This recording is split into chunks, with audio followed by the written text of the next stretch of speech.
저는 아주대학교 공학연구소 허진혁 연구원이라고 합니다. 저희 스트레칭이라도 한번 할까요?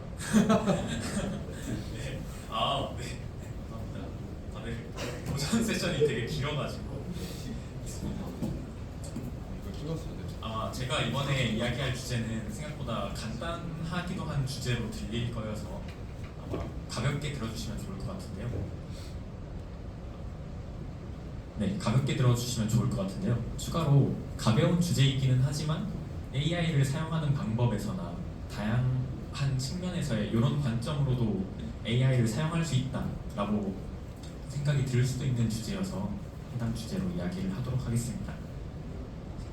저는 이제 하네스 엔지니어링 적용을 해서 AI 이제 유무인 복합 체제 멍티라고 하는 그 사례를 준비를 해왔습니다. 우선 AI를 사용할 때 두 가지 장벽이 있게 되는데요. 첫 번째로는 이제 의도가 불일치하다. 쉽게 이야기를 하자면 아무래도 데이터가 많은 데이터가 AI에게 학습을 하게 되면 할루시네이션이라고 하는 이 착각을 하는 경우들이 있다는 거죠. 그리고 그것 외에도 컨텍스트 윈도우라고 해서 앞부분의 정보가 손실이 되거나 누락이 되는 경우들의 다양한 경우들이 있게 됩니다. 좀 더 간단하게 말씀드리면 AI를 사용하면 저희가 생각한 기대치보다 덜한 결과들이 나온다는 거죠. 그것과 관련해서 나왔던 것이 바이브 코딩에서 프롬프트 엔지니어링으로 발전이 되었었는데요. 하지만 프롬프트 엔지니어링 또한도 한계들이 있습니다. 보시는 것처럼 이제 오류가 발생하면 자가 교정을 해야 되는 점, 그리고 행동 범위에 대한 제어 수단이 부족하다는 점, 그리고 이 워크플로우에 대해서 좀 더 다양하게 적용이 어려운 점들, 그리고 일회성으로 지시를 하다 보니 맥락을 유지하기가 어려운 것들에 대한 한계들이 있었고요. 그래서 이제 새롭게 나온 방법론 자체가 하네스 엔지니어링이라고 하는 방법이 나왔습니다. 이 부분은 이제 말의 마구를 채우는 것처럼 이제 AI 에이전트의 행동들을 제어하는 체계적인 방법론에 대한 이야기인데요. 근데 이 하네스 엔지니어링 관련해서 그 카카오 AI 전략팀 리더분이 논문을 하나 내신 게 있습니다. 어떤 논문이냐면 하네스 엔지니어링을 소개하면서 메타스킬이라고 하는 것을 소개를 하는데요. 메타스킬이 무엇이냐면 스킬을 만드는 스킬입니다. 예를 들어 제가 웹사이트 하나를 만들고 싶다라는 걸 예시로 들어보자면 웹사이트 만들어줘 라고 AI한테 부탁을 하는 게 아니라 웹사이트를 만드는 스킬을 만들어줘 라고 이야기를 하는 겁니다. 그렇게 이야기를 할 경우에는 웹사이트를 이러한 에이전트를 사용하고 이러한 스킬을 사용을 해서 웹사이트를 만들어 보겠다고 파일들을 생성하게 되는 거죠. 그렇게 되었을 때 이것의 장점으로는 어떠한 에이전트들을 보면서 이건 맞고 저건 틀리고 라는 것들에 대한 생각이 가능하다는 점, 그리고 스킬들을 보면서 이 스킬을 좀 더 발전시키거나 아니면 필요한 스킬들을 좀 더 넣을 수도 있는 장점들이 있게 됩니다. 그래서 메타 스킬이라고 하는 것을 소개를 시켜드렸는데요. 이 부분은 실제로 제가 만들었던 예시를 하나 보여드리자면, 우선 멈티에 대한 부분 외에 여행 다른 간단한 예시를 하나 준비를 했는데요.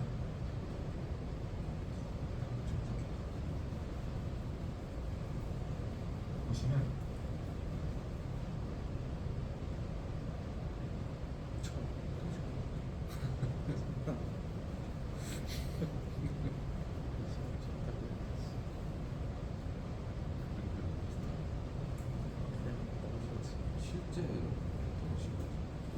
위로 올라가고 있지 않아서 그냥 간단하게 여행을 할 수 있는, 예를 들면 여행 경비, 그리고 여행 장소, 그리고 여행 시간, 이 세 가지를 제시를 하였을 때 결과물을 내주는 하네스를 설계해 달라고 클로드 코드에게 부탁을 한 겁니다. 그렇게 했을 경우에는 보시는 것처럼 에이전트와 스킬들이 만들어집니다. 에이전트 같은 경우에는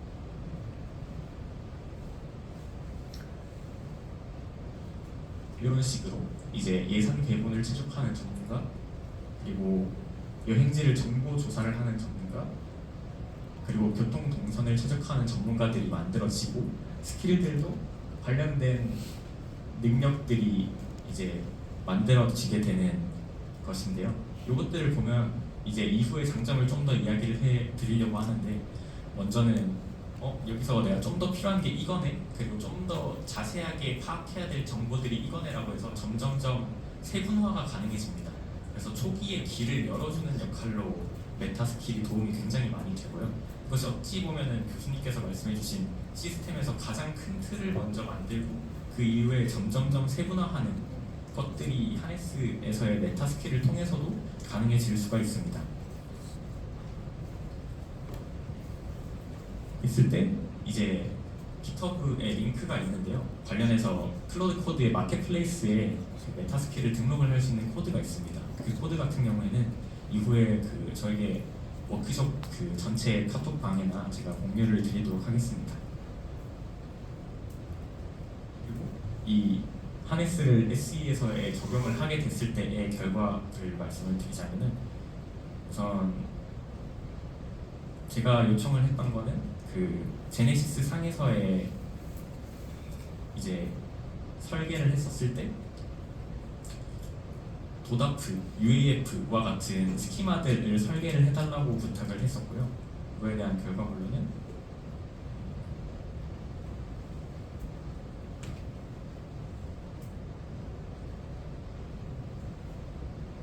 보시면 이렇게 54종에 대해서 어떤 식으로 입력을 할지 가이드라인을 제공을 해주고, 그리고 입력을 할 때의 매뉴얼까지도 이제 클래스들은 어떤 클래스고, 그리고 이름과 목적, 그리고 설명까지도 자세하게 설명을 해주는 것을 확인을 할 수 있었습니다.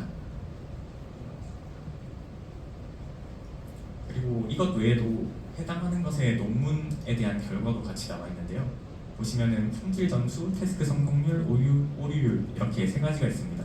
보시면은 15개의 경우, 그리고 품질 향상률 같은 경우에는 논문에서 좀 더 자세히 소개가 되어져 있는데, 코드에 대해서는 이제 QA나 아니면 이제 LSP 서버에 대한 개발에 관한 것들을 집어넣었을 때의 결과값들이 기존의 프롬프트 엔지니어링에 비해 60%가 향상되었다라고 이야기를 합니다.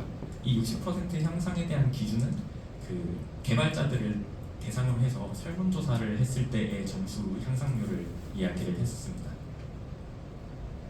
네, 그리고 시사점과 향후 과제인데요. 이전에 말씀을 드린 것처럼 결국 메타 스킬이라고 하는 것이 결국 절대적인 정답은 아닙니다. 맨 처음에 예를 들어 웹사이트를 설계해달라는 틀만 줬을 때 좀 더 메타 스킬이 제공하는 역할은 다양하게 이제 최상단의 시스템 측면에서 이렇게 설계를 해보세요의 가이드라인에 가깝지, 내가 진짜 원하는 것들, 좀 더 자세히 해봤으면 하는 것들에 있어서는 추가적으로 하네스에 수정을 요청하고 스킬에 대한 수정들을 요청을 했을 때 그거에 대한 결과치가 점점 올라가게 됩니다. 근데 이러한 과정이 어찌 보면 귀찮다라고 생각이 들 수도 있겠지만, 제가 생각을 했을 때는 시스템을 큰 틀로 보다가 점점점 세분화하는 작업이라고도 생각이 들거든요. 그렇게 됐었을 때 이 메타 스킬을 함께 엮는 것이 시스템 엔지니어링에서 되게 중요한 측면으로도 볼 수 있지 않을까라는 생각이 들었었고요. 향후에는 이제 이것이 저희가 사용하고 있는 SELab.ai에서도 이 메타 스킬을 통해서도 여러 산출물들을 만들어낼 수도 있겠다라는 생각이 들었어서 향후 시사점으로 주었습니다. 네, 저희 이상으로 마치도록 하겠습니다. 감사합니다.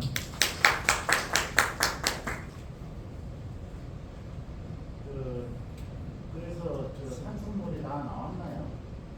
네, 산출물 같은 경우에는 이전에 2차 연도 목표 과제에서 UAF 54종 설계에 대한 산출물이 있는데, 그 중에서는 향후로 논의가 필요한 부분을 제외하고 34종을 이야기를 해줬었고요. 그 이후에 20종에 대한 것들은 좀 더 논의가 필요하다라고 해서 따로 보고서를 작성이 되어 있는 형식으로 되어 있습니다.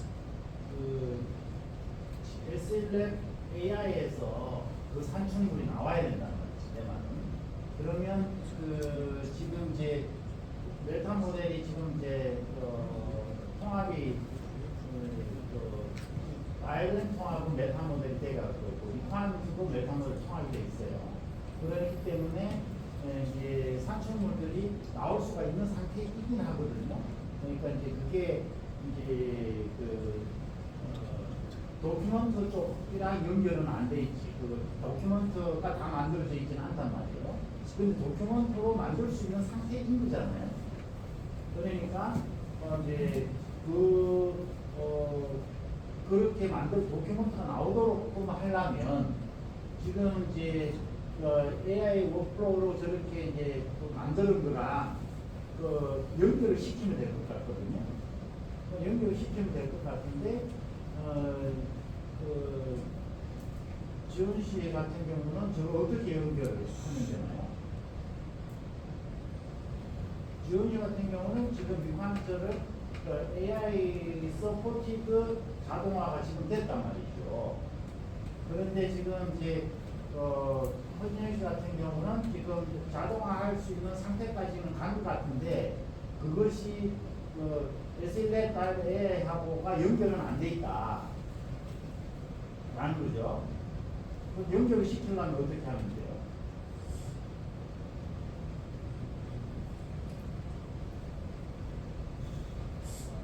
네.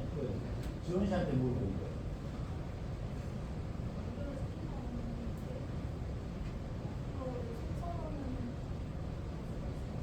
지금 저기에서 지금 이제 에이전트가 다 생겼지 않습니까? 스킬을 셋하고 생겼는데 걔네들을 어떻게 활용할 것을 여기 그러니까 임포트라고 그러나 저거 어떻게 연결시키죠?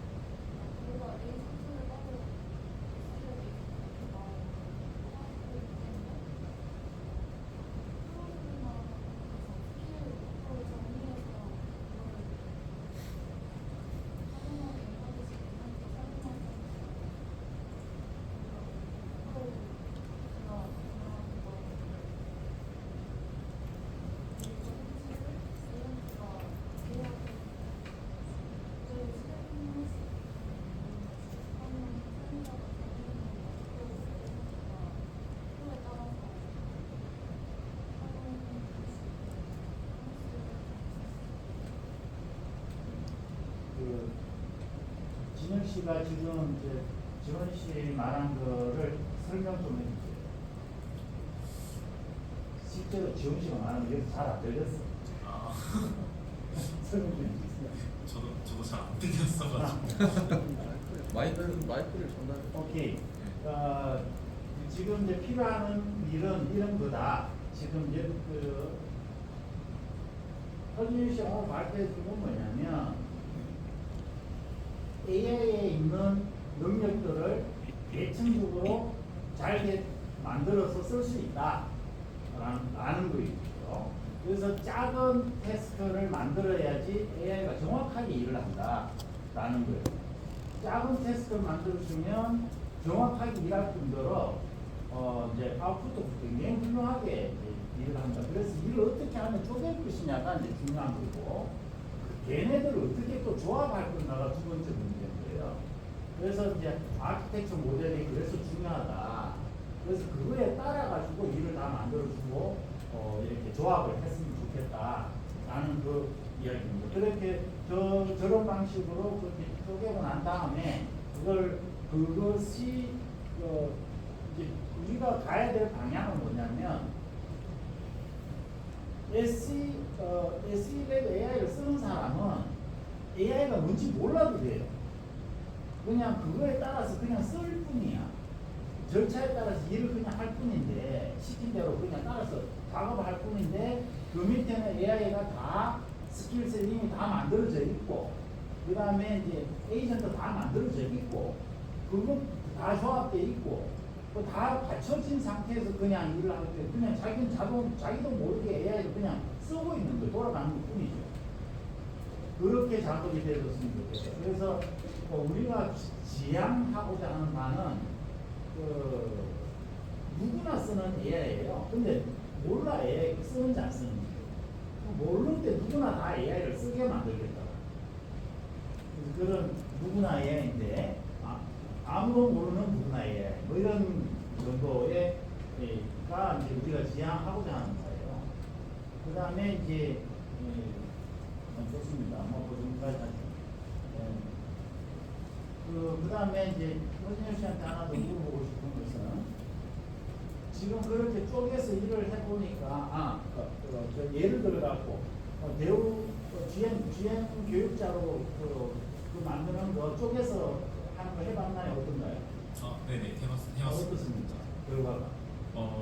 일단 디자인적인 배치는 조금 별로라는 생각이 들긴 했는데 다만 이거는 이제 PPT로 만들어야 되는 부분이다 보니까 AI의 코드를 짜는 거에서의 한계가 있는 것 같고 다만 이제 관련된 내용들에 대한 풍부성이나 이런 것들을 고려해 봤을 때는 되게 좀 더 이전에 비해 결과는 훨씬 좋았습니다. 콘텐츠 관점에서는 결과가 훨씬 좋았다. 네 맞습니다. 네, 그러면 이제 저쪽 부분은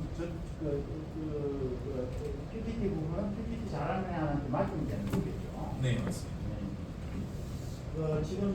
지금 뭘 질문을 한 거냐 그러면 태스크를 쪼개갖고 줘봤더니 일을 잘하더라는 거예요. 제일 처음에는 이제 이게 메모리는 한개, 토큰량이 한개 때문에 일을 한꺼번에 확 큰 걸 DB를 인풋을 확 줬더니 얘가 좀 헤매더라. 그걸 이제 쪼개서 나눠서 이제 더하기를 해라. 이렇게 했더니 일을 잘하더라. 라고 이제 하는 그가 이제 확인됐다고 얘기해요. 다른 질문 있으면 질문해 주시고요.